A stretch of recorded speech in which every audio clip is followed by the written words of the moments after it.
Hi, I'm Ryan Burns of the Lost Coast Outpost, and I am here with recently elected District Attorney Maggie Fleming. And this is a forum designed to let people of Humboldt County learn a little bit more about their recently elected public officials.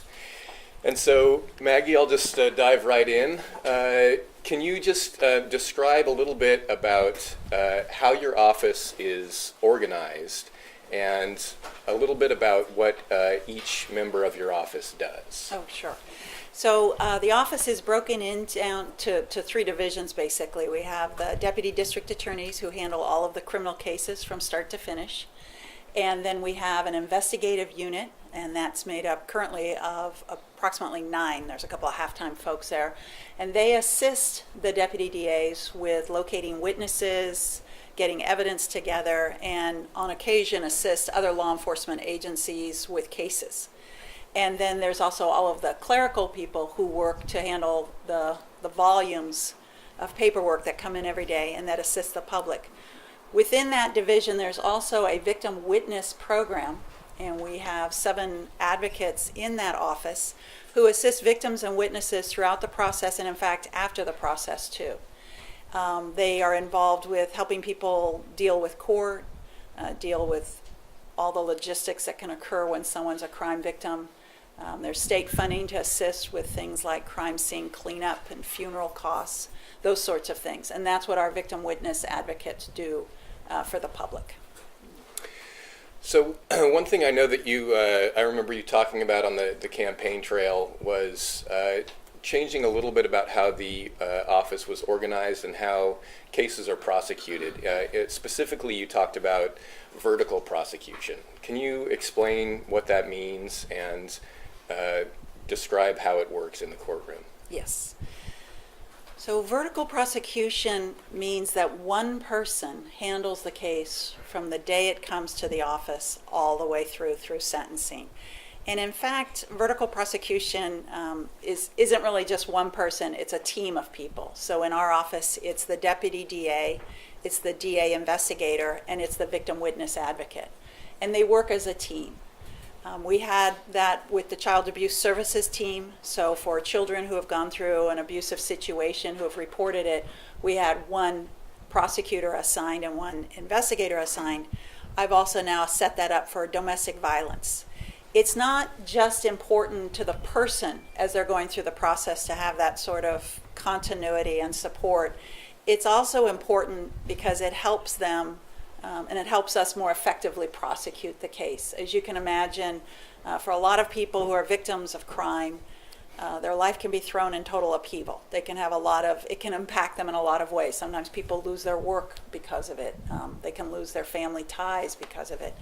And so having that support with the same person, the same prosecutor, the same investigator, the same victim witness advocate, sort of be there for that person and shepherd them, it's really got a tremendous impact, not just, like I say, on the victim's life, but on the effectiveness of the prosecution.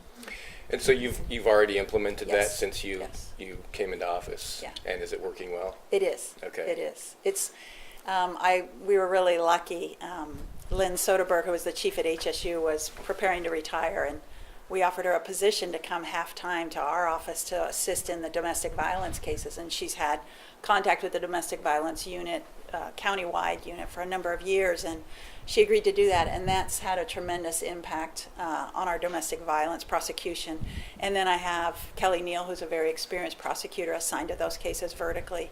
I've also assigned 2 people to the child abuse services team, so that sometimes one may be in trial, but then there are still other cases that are ongoing. And so with 2 of them, we really are better able to meet the needs of the victims. Okay. One thing that you mentioned ahead of time tonight is a question that you frequently get is people are concerned and curious about why certain cases take a long time to come to trial and to be prosecuted. Can you address that concern? Yes. So first of all, when an arrest occurs, if the person is in custody and stays in custody, generally it's a time not waived case, and that can really help move the case quickly along. If the defendant chooses to waive time, that can obviously create some delays. But aside from that specific area, one of the issues we see is the time it takes to investigate the case and get the evidence that we need.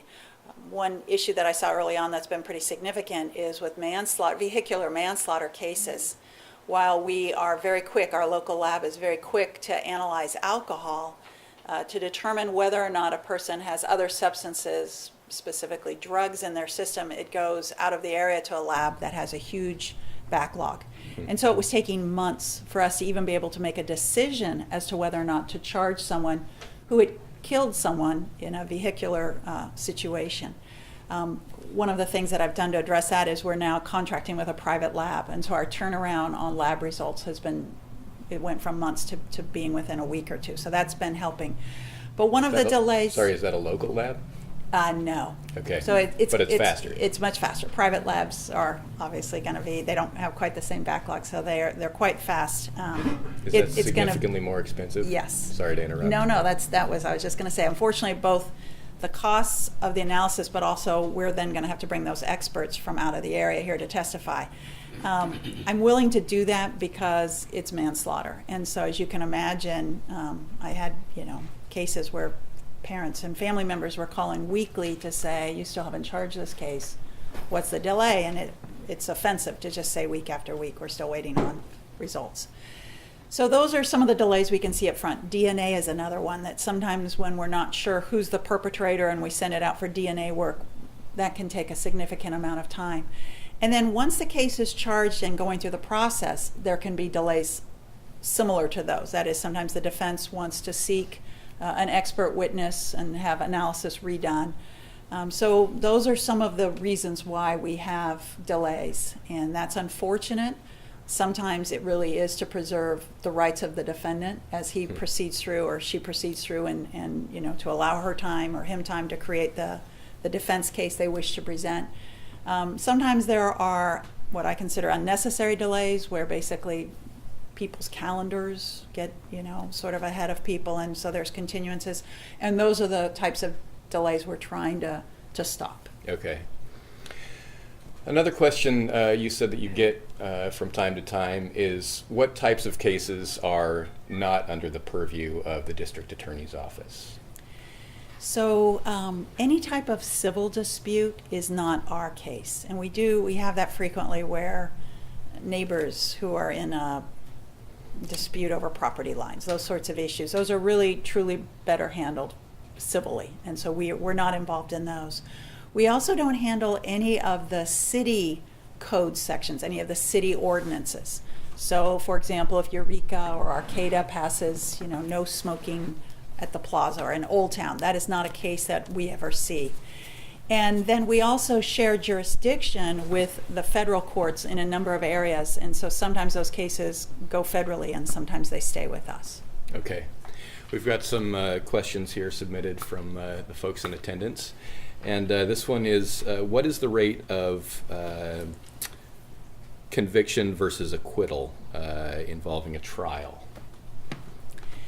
That's a very difficult question to answer. We don't have a case management system currently that allows us to process that sort of information. Anecdotally, I would say that perhaps 10% of cases that go to trial are acquittals. But that's just sort of me picturing how many cases I can think of having occurred over however many years and what's the percentage. Well, on a related question, the cases that don't go to trial, I know that a big issue politically for a lot of district attorneys is plea bargaining.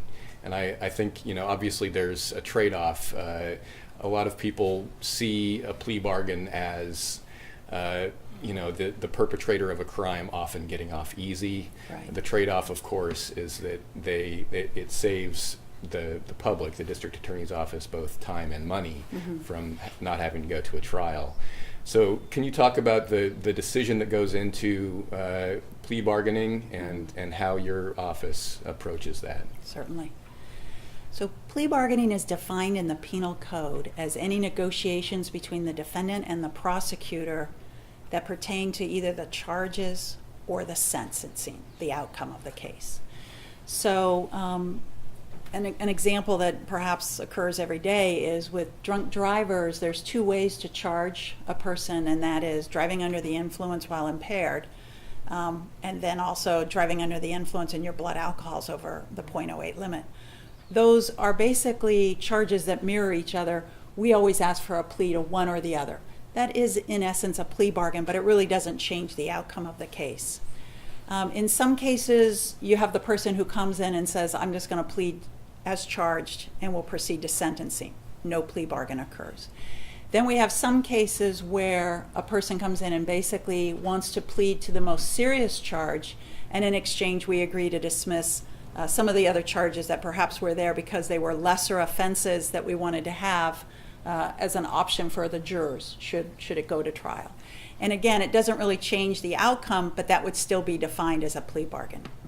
But then what we have too are those cases where we've entered into negotiations that significantly changes the potential outcome. And that's sort of what I think most people think of when they think of plea bargaining. What are some of the factors we consider? And so first of all, my job is always to reach a fair, just outcome. And number one is protection of public safety. That's always what guides every decision we make.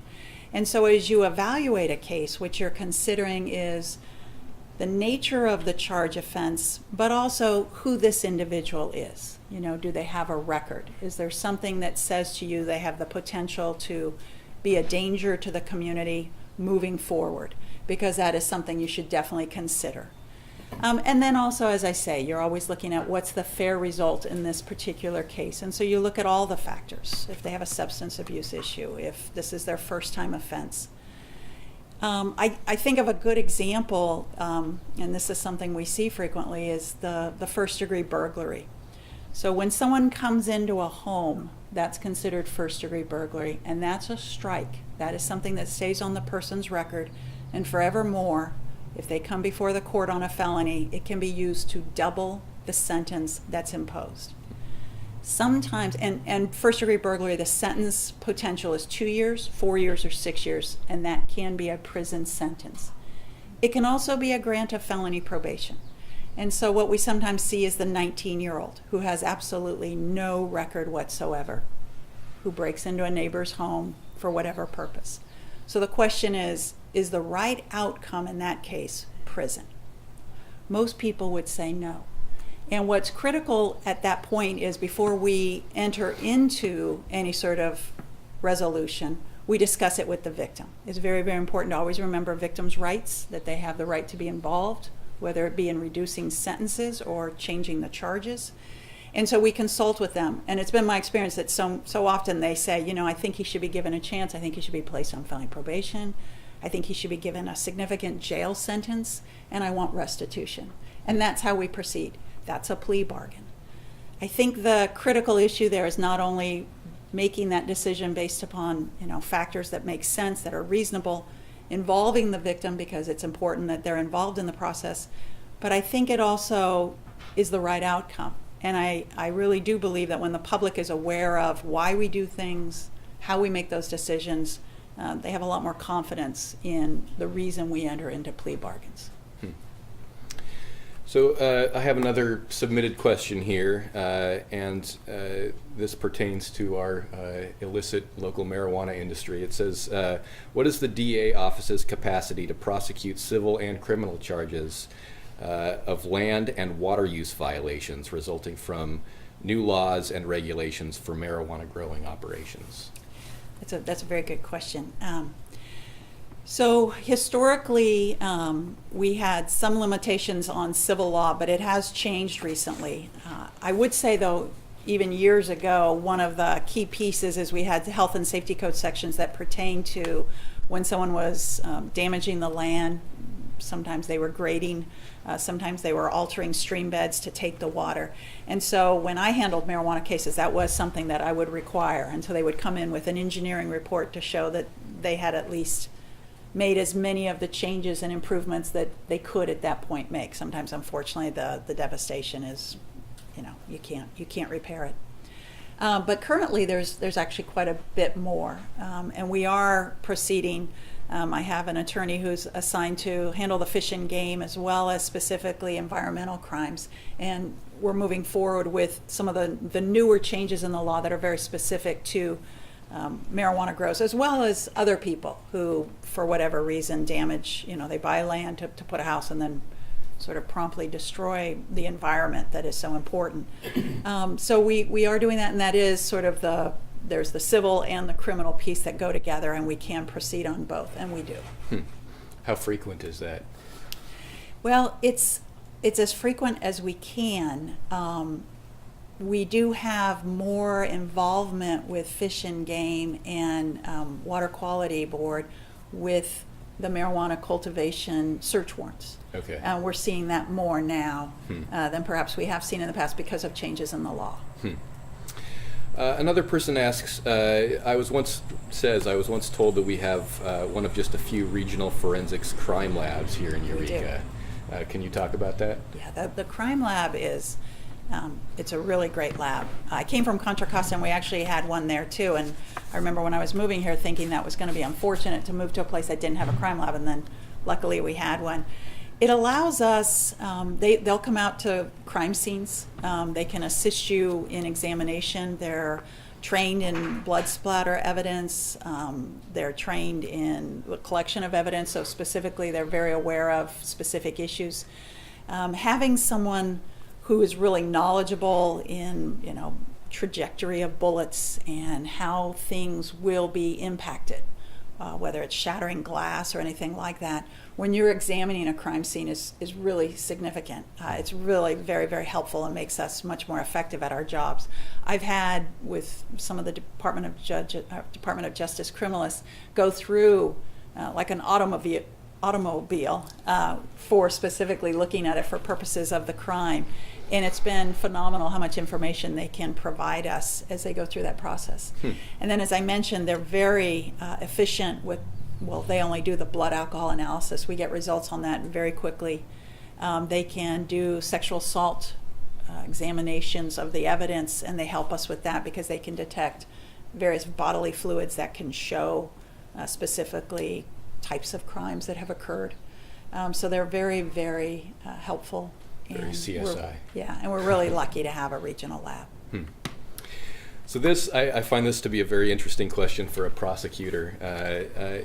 The question is, what can we do to reduce the number of people imprisoned in our region, our state, and our country? I know that prison populations have swelled over the last few decades. I don't know if you want to address that. So I think our county and our state has made significant headway on this issue, in part because of AB 109, which was the realignment, and then also with Proposition 47, which was the reduction of a significant number of crimes from felonies to misdemeanors. So first of all, going back to 2011, when realignment, sort of the way that came about was our prisons were seriously overcrowded. And the governor, based on a number of case decisions that had come out, basically came up with a formula on how the populations were to be dropped over a number of years. And that occurred. Initially, we saw a wave of inmates returning to the community, and then slowly that number has dropped down as the population has basically stabilized. And what is happening is that the funding that was previously being given to the Department of Corrections for the housing, which is very expensive, we're talking about in excess of $50,000 per person for housing an inmate in prison. The funds were being returned to the local areas for programs. So our probation department and our Department of Health and Human Services have worked together to create a number of programs for those people who might previously have been sentenced to prison. And a couple of weeks ago, I got to go to the drug court graduation, which is a phenomenal experience. If you ever, they advertise it in the paper, and if you could ever go, I really encourage you to do so. It takes people sometimes 18 months to anywhere around 3 years to go through the program and successfully complete it. Many of them come out with their GEDs, with jobs, with stable housing. And these are people who were involved in criminal activities related to their substance abuse issues. So funds that promote that and assist that have really made a huge change in our population. Our jail population has significantly reduced. Our county is currently seeking grant funding to assist with expanding the size of the jail. It would go out into that dirt parking lot area that's there, between 4th and 5th. And the hope and the goal is that that would give us 20 additional beds, and those would really be set up for people who are being assisted from jail out, entering either mental health treatment or substance abuse treatment.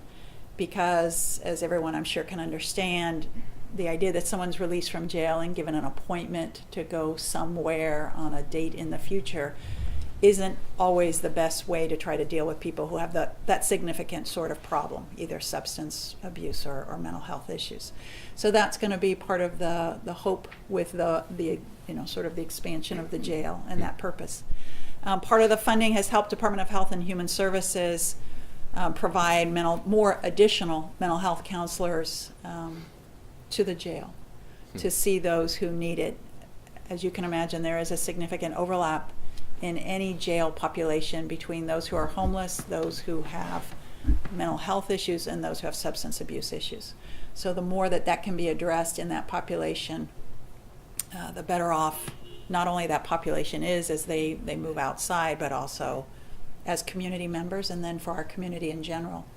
One other area that I'd like to see, and I don't know yet if this is going to come to happen or not, we have with domestic violence, it's mandatory that a person go through a 52-week batterers program.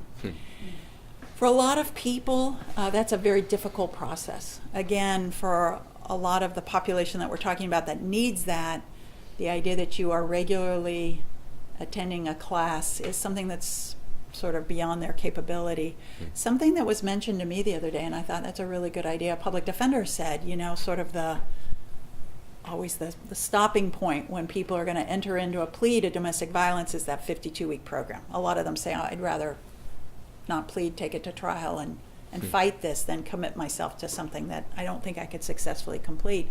And the idea is that some of those individuals have already served a significant amount of time in jail.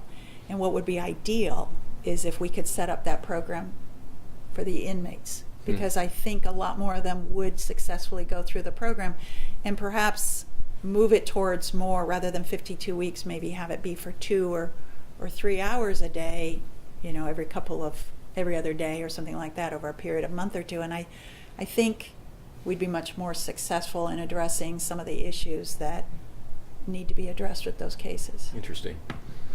One thing I want to make sure we get to is in the last election, voters approved Measure Z, which was an extension of a public safety tax that had been in effect for the previous 5 years. And I know the Board of Supervisors ended up allocating some of that money to your office. Yes. And I want to ask what your plans are for the extra money. Yes. First of all, let me just say thank you so much to the public for passing Measure Z. We really were at sort of a breaking point countywide for all services. I mean, it got desperate because of all the problems we've had with, sort of the changes in our economy. So primary purpose in seeking the funding was to unfreeze our positions. As we went through a number of budget cuts over the last 6 to 7 years, we lost a number of positions. When you're asked to cut 10% across the board, everybody cut positions. So the first thing was to seek the funding to address that. We have unfrozen, as of today, the Board of Supes voted. We have the ability now to unfreeze all of our deputy DAs. So there were 3 frozen, and I asked for 1 additional position, and I received that. So that'll be 4 new attorneys in the office. We had a number of clerical positions that had been frozen over the years, and those have been unfrozen. And then we had 2 DA investigator positions frozen, and those have been unfrozen. So the number one purpose for my office, the way we'll be using the Measure Z funding, is to unfreeze those positions and come back up to full staff. We also asked for a significant amount of funds to assist us with what I perceive will be significant increased costs in the prosecution of our homicide and vehicular manslaughter cases. We had, as I think everyone knows, a horrible year last year for violence, 2014 was one of our highest spike years for murder that our county has seen in almost 20 years.